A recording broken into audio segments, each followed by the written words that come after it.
नमस्कार मंडळी, वात्रटायनमध्ये आपलं सहर्ष स्वागत. मी संजीव शाळगावकर. राजकारणात सध्या सांगलीमध्ये घमासान सुरू आहे. आघाडीतील दोन घटक पक्ष म्हणजे काँग्रेस आणि उद्धव ठाकरे गट यांची विलक्षण जुंपली आहे आणि युती तुटण्याच्या मार्गावर आहे. आता तिथं उद्धव ठाकरे गटानं आपला उमेदवार जाहीर केला आहे, पण काँग्रेसला मान्य नाही आहे आणि काँग्रेस आता बंडखोरीच्या तयारीत आहे. ही झाली पार्श्वभूमी. आता ऐका आजची वात्रटिका. शीर्षक आहे, सांगली तशी चांगली चव्हाट्यावर टांगली. सांगली तशी चांगली चव्हाट्यावर टांगली. बऱ्यापैकी सुपीक आणि संपन्न सांगली जिल्हा. तसं पाहिलं तर काँग्रेसचा होता बालेकिल्ला. दादा बापू अण्णा आबांचे पतंगही उडत होते. वसंतदादा, राजाराम बापू, अण्णा डांगे आणि आर पाटील, तसंच पतंगराव कदम हे मोठे नेते.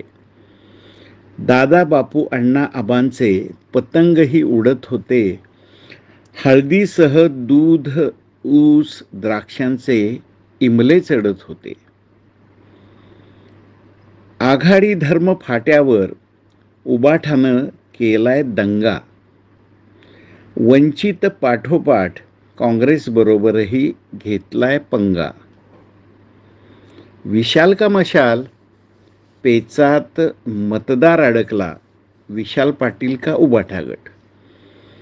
विशाल का मशाल, पेचात मतदार अडकला. विश्वजितचा काँग्रेस पक्ष भलताच भडकला.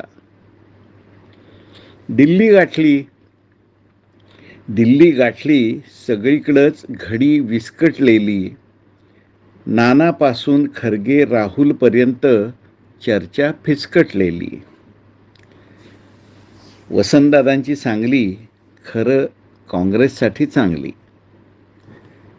ऐका, वसंतदादांची सांगली खरं काँग्रेससाठी चांगली.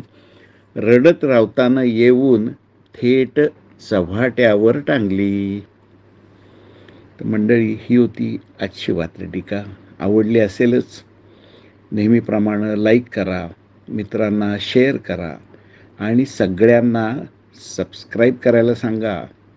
आपण देत असलेल्या सहकार्याबद्दल मनापासून धन्यवाद.